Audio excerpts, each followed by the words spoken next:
Hey, what's up, everybody? My name is Jeremy Schumacher. I'm a licensed marriage and family therapist. I'm the Jer in Wellness with Jer. Thanks for stopping by and checking out my channel. Please like and subscribe. Do those YouTubey things. It helps for a plethora of reasons that I will never understand under a capitalistic society, but it helps. Back with another song review. For those of you who are possibly new to the channel, I know nothing about music. I'm a mental health professional, and so I talk about mental health concepts presented in songs and shows and other things with a band that I'm kind of new to. I'm going to see Finnish metal band Korpiklani in the spring, and one of their opening bands is Visions of Atlantis, who is new to me. And so I'm going to review the Visions of Atlantis song, Clocks. We're gonna jump in. It just kicks off. Just to give you a heads up, it just punches you in the mouth to start the song. So we're gonna hit the ground running here. It's Clocks by Vision of Atlantis. Time as you know, let it go with the flow. Make a golden play out of every day as the tick tick tock from the clock is never ending.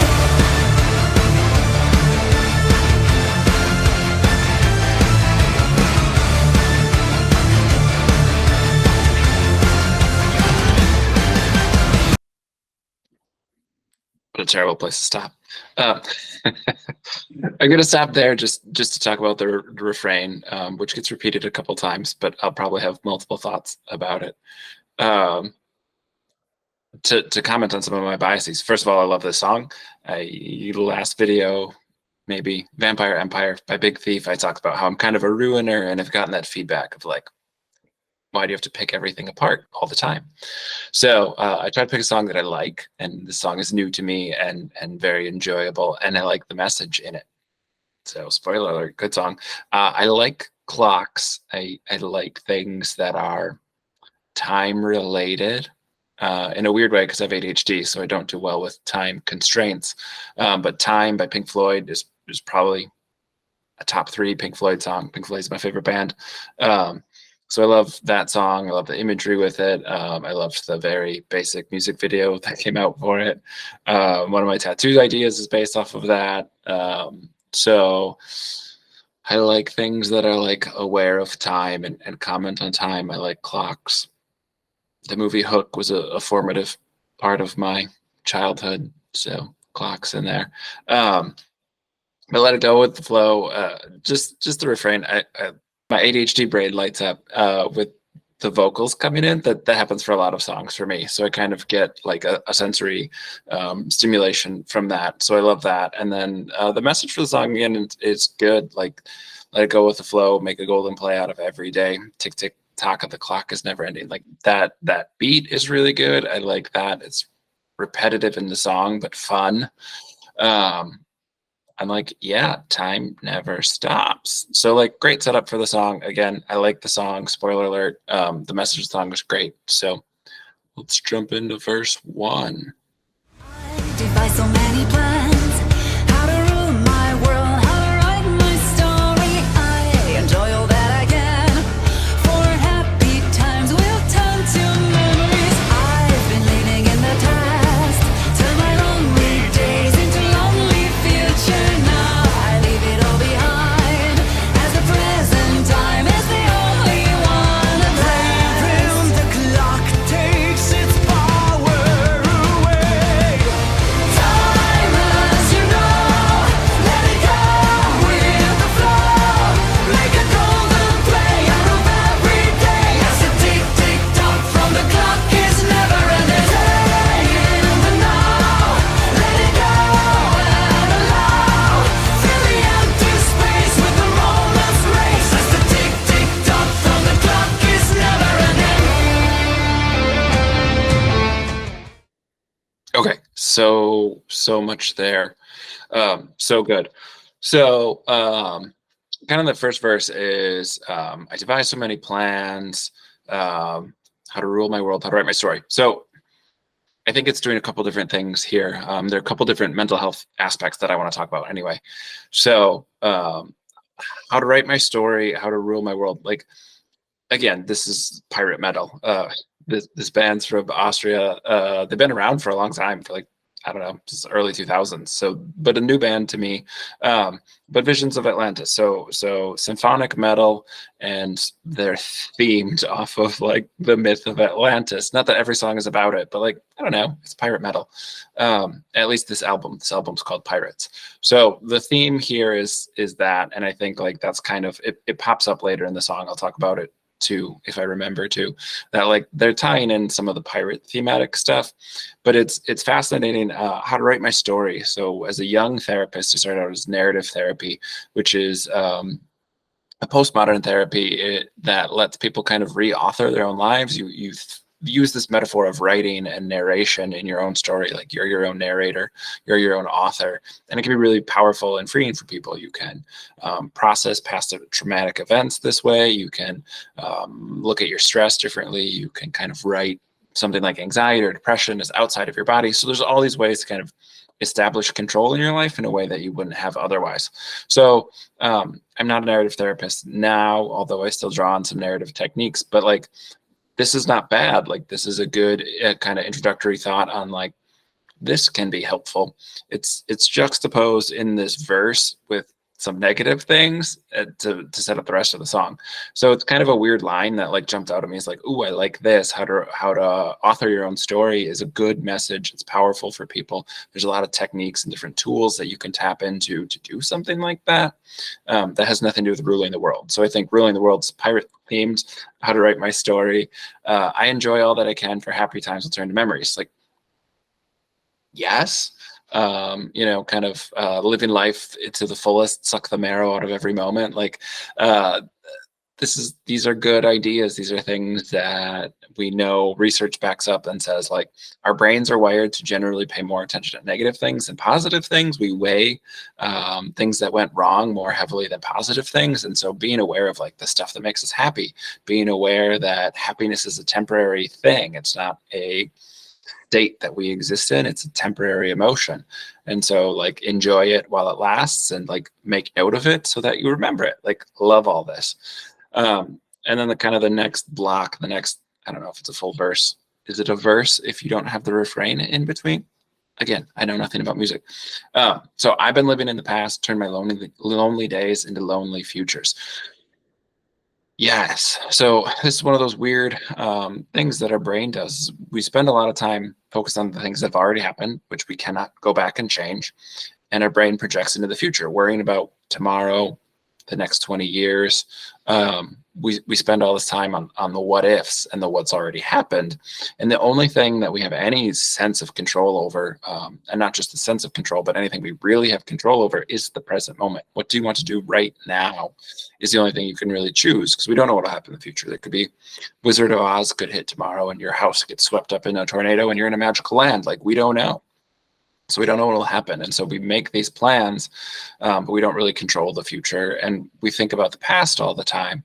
If we're living in the past, so I was lonely in the past, and if we're fixated on that, we're focused on that, then we're not doing anything in the present moment to change it, which creates a lonely future. So like, such a small little sentence that I think conveys a really important and big message.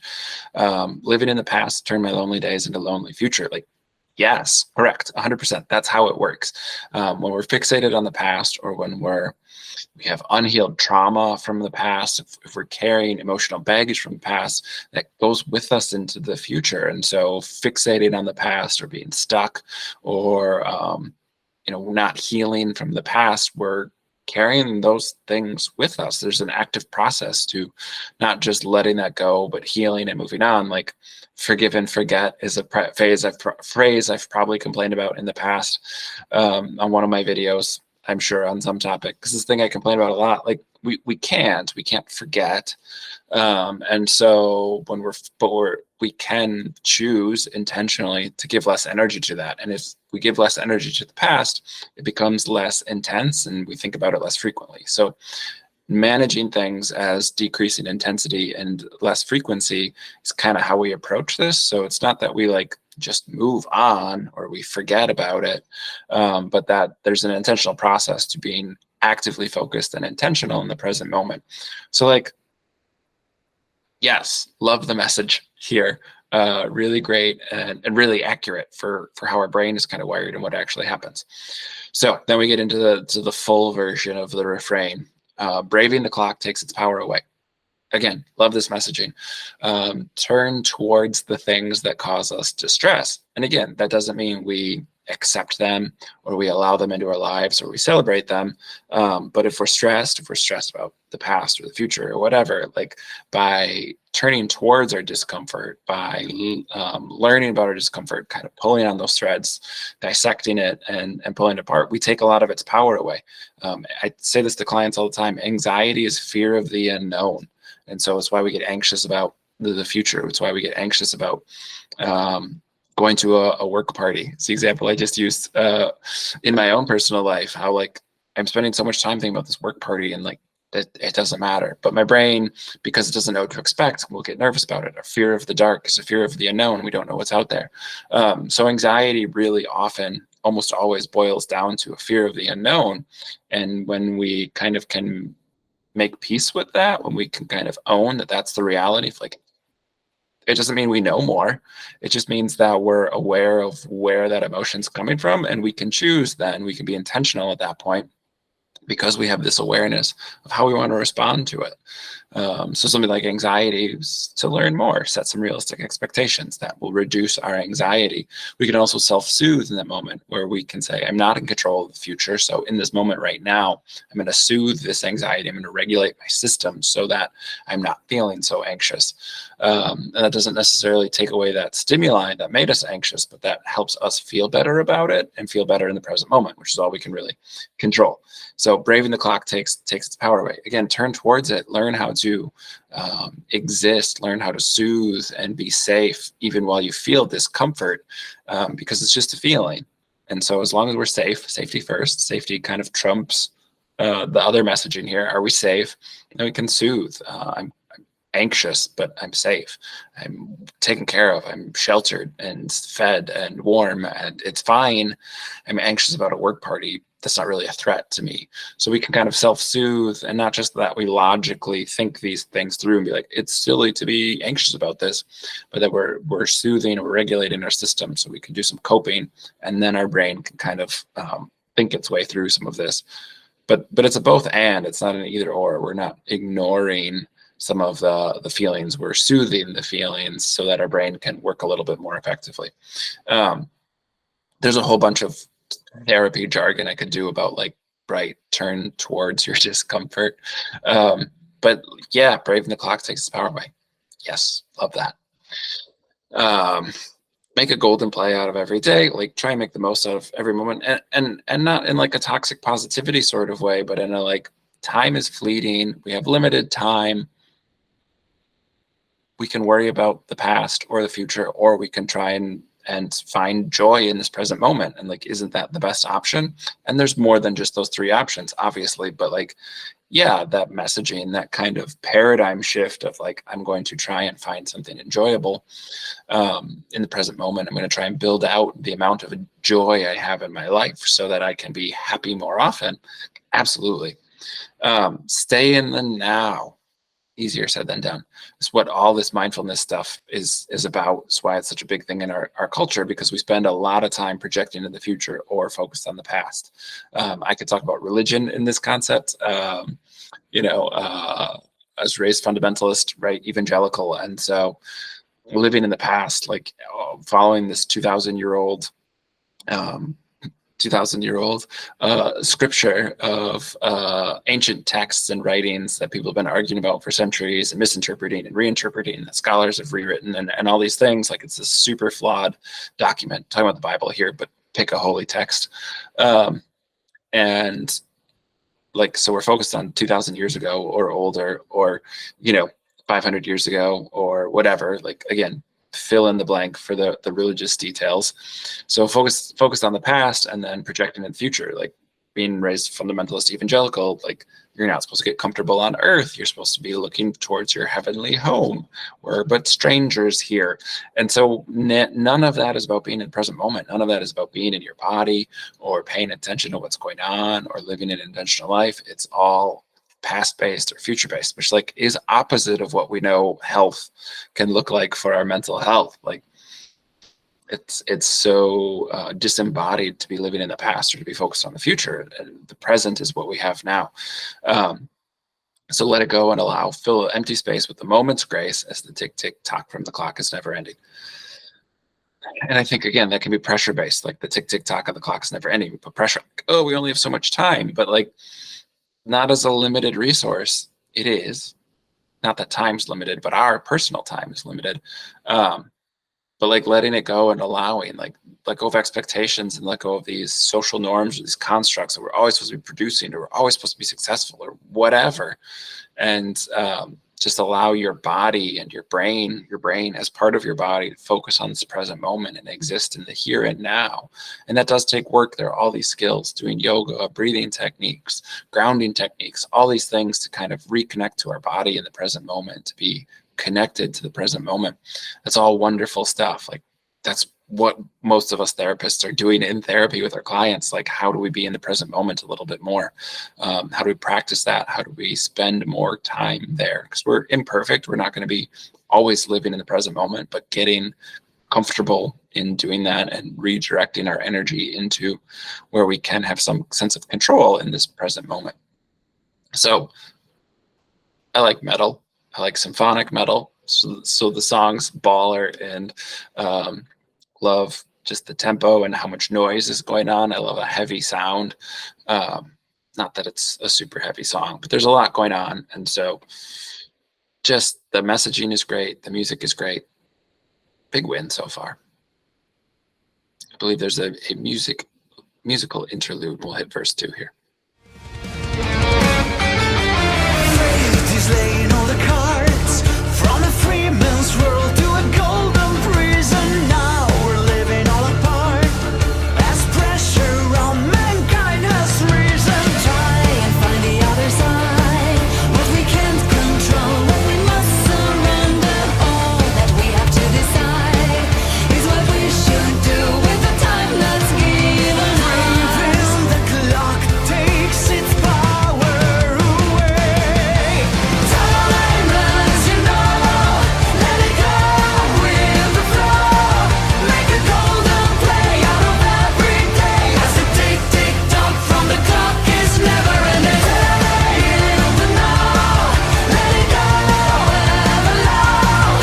Fill the empty space with the moment's grace. As the tick tick tock from the clock is never ending.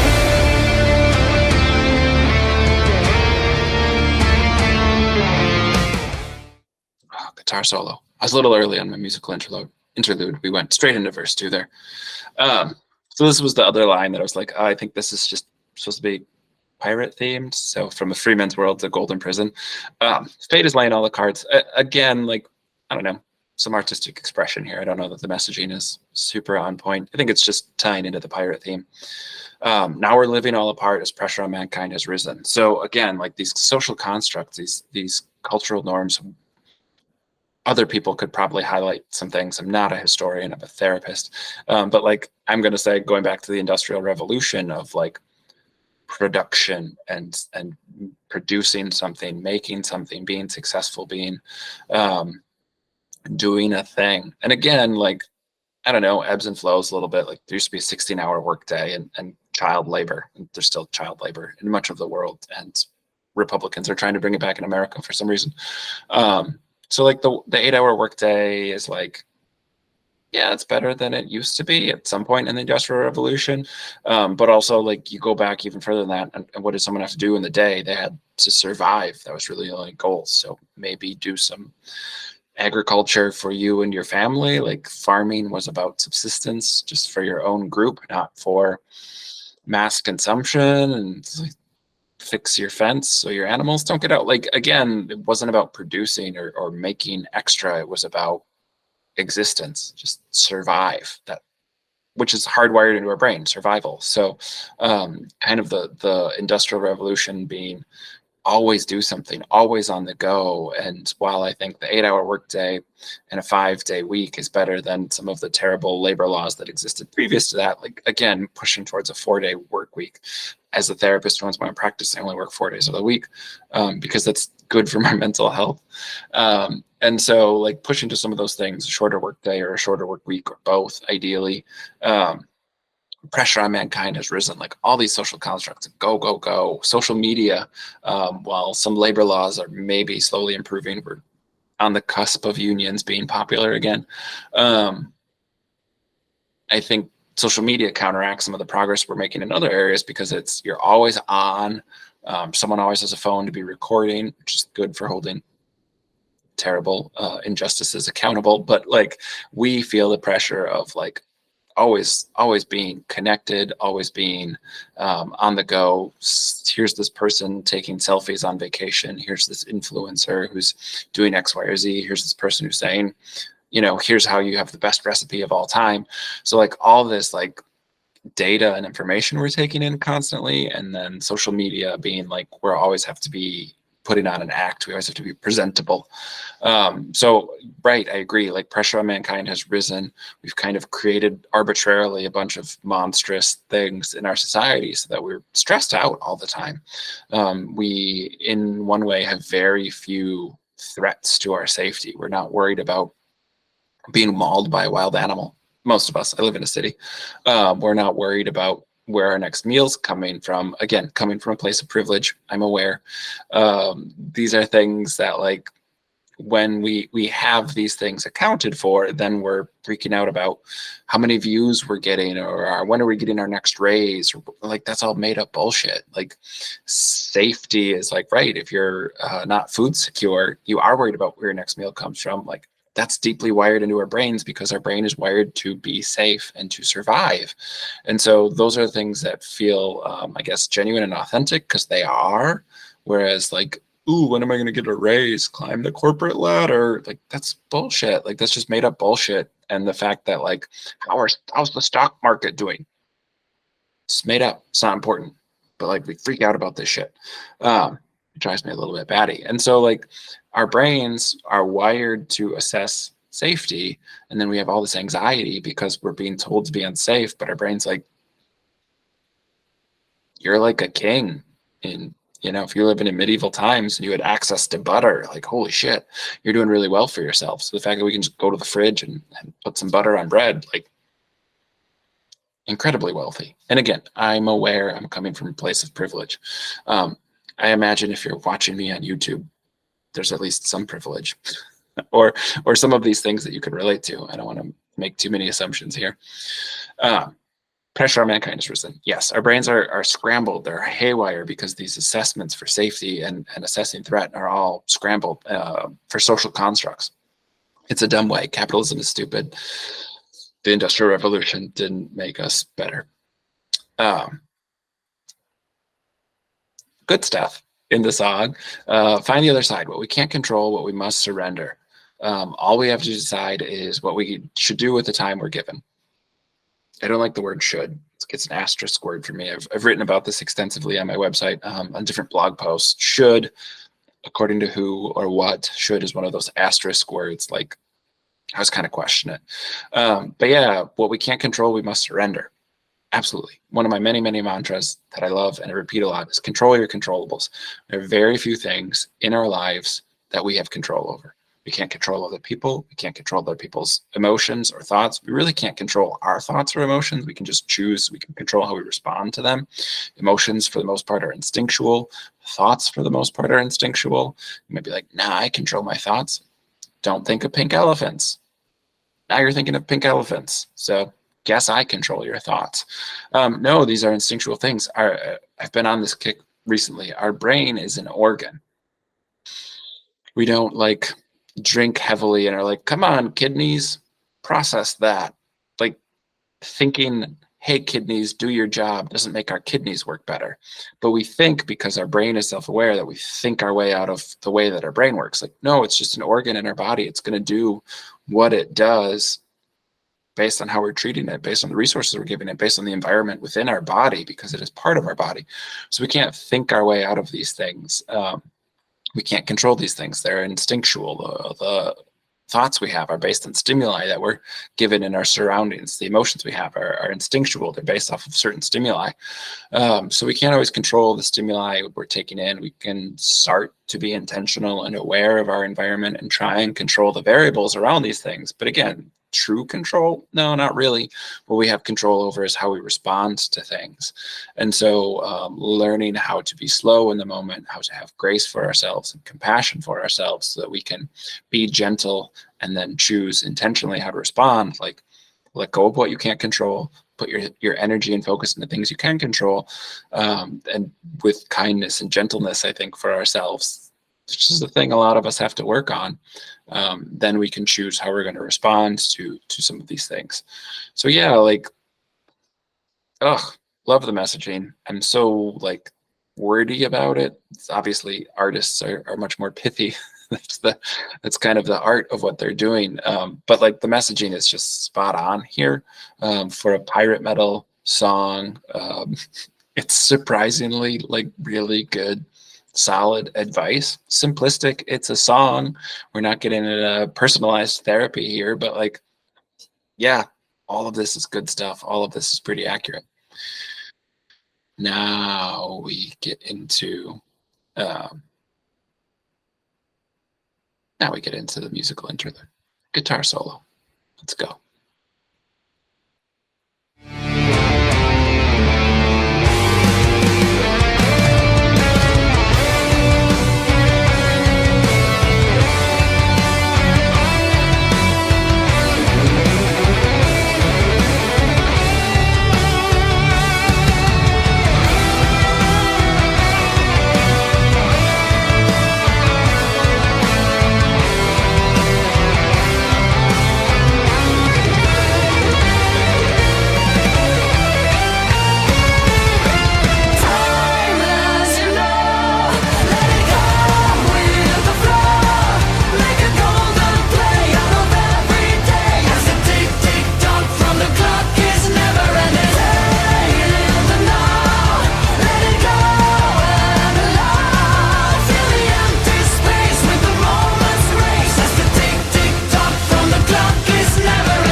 So good. Such a good song. Love this song. Well, the other line I wanted to comment on that I haven't yet is fill the empty space with the moment's grace. And so I talked a little bit earlier about self-compassion and kindness. Stay in the now, let it go and allow, fill the empty space with the moment's grace. Like, yeah, I work with religious trauma. I do couples therapy. So a lot of big feelings, a lot of trauma in the sense of old wounds that haven't fully healed or haven't been able to maybe scab over and start that scar process. Healing, I think, implies like a start and finish to it, which isn't the way that these things usually work. But we talk so much about self-compassion. I talk about self-compassion so much in therapy because, again, we get hung up, especially if we're coming from a high control religion, but really any sort of fundamentalist or dogmatic thinking, which I think is prevalent in society, even outside of religion. There's a right way to do things and a wrong way to do things. And there's not. Again, your brain is wired for survival. And so are you surviving? Did you make it through that tough moment? Like we could be like, oh, I didn't get an A+ on that test, but like, hey, you did what you could and you passed it. Like, or hey, you are in a really unsafe environment and you didn't get good sleep and you didn't pass it. Like, being aware of that, does that affect your survival? No. So much of our modern society is so detached from that basic premise of like, do what you can to survive, do what you need to survive. And so when we learn how to be a little bit more present in the moment, and we learn how to move away from some of these weird, arbitrary social constructs that don't really mean anything, we can kind of start to exist in a softer, gentler space where we can allow for some grace and some compassion for ourselves. So self-compassion is really key in healing trauma. It's a big work I do with people in trauma work. I think just being in the present moment of like, there is no expectation. There is nothing that needs to be done or should be being done right now. Most of these things are just made up. They're social constructs. And yes, to exist in a civilization, we need to do things like pay attention to the time, and there's some practicalities, there's some pragmatic approaches to these things. And yet, is it worth deteriorating our mental health? Is it worth feeling like a failure, making ourselves physically ill sometimes with the amount of stress we're under? Like, absolutely not. It's not worth that. So when we move away from these things, we let them go, we acknowledge the time is passing, and all we have is this present moment. Like, can we approach this present moment with some grace, with some compassion? Grace, when you work with religious trauma, is a little bit of a loaded term because many of us learned it in an unconditional love with a lot of conditions attached to it sort of mindset. But grace technically meaning like kind of that unconditional love, undeserved love is how I was taught it. But like, even just saying that makes me kind of roll my eyes at it. So moving away from the dogma of fundamentalist religion, hopefully with grace, compassion. I like the word compassion a lot more. That self-compassion, that kindness, that gentleness. Can we be kind to ourselves? Can we be kind to other people? Can we create a connection in that moment, whether it's with ourselves or someone else? It's just lovely. It's just lovely, and great messaging. So visions of Atlantis, clocks, like, man, going to the metal to get some good messaging, to get some songs that I really like and can review positively. I'm biased because I love metal.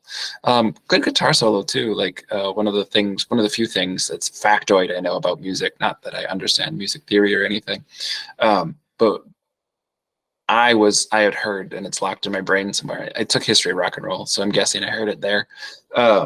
Twice. I took 2 semesters of history of rock and roll. That Nirvana was one of the bands that really popularized a guitar solo that is the melody, or so basically keeping the same tune as your guitar solo. And it's just ubiquitous in pop music and all these other things now. So I think metal and like symphonic metal like this, melodic metal like this, can move away from that and gets back into kind of the progressive rock, Led Zeppelin, Pink Floyd type bands who the guitar solo is a whole separate thing. So I love this. I love that about some of the metal bands. And this song, good guitar solo. It's short, Pink Floyd's playing 7, 8, 25-minute songs versus a 4-minute song for popular consumption. But hey, if you got to be on the radio, you got to keep it short. So, but yeah, I just love this song. It's a big thumbs up for me.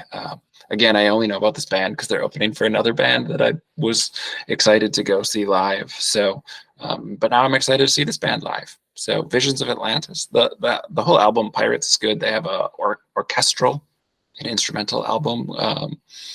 This is what I've listened to so far. I haven't listened to their whole thing, but what I've listened to, Visions of Atlantis, is good. I would say this is probably my favorite song, which is why I'm reviewing it. My biases come through. It's my YouTube channel. I can do what I want. But yeah, check out their stuff. Really good stuff. They're touring with Corpus Clani, which is another band I really like. So if you're like, hey, that was okay, what else does Jeremy listen to that's weird, folk, ambient, symphonic metal? Yeah, Finnish metal band, Corpus Clani is also good. So Visions of Atlantis, check out their stuff. Thanks for checking out my channel. If you want me to review something, if there's something you're like, hey, I wonder what a therapist would say about this, drop down in the comments and let me know. I'll get to it. All right. Peace out, everybody.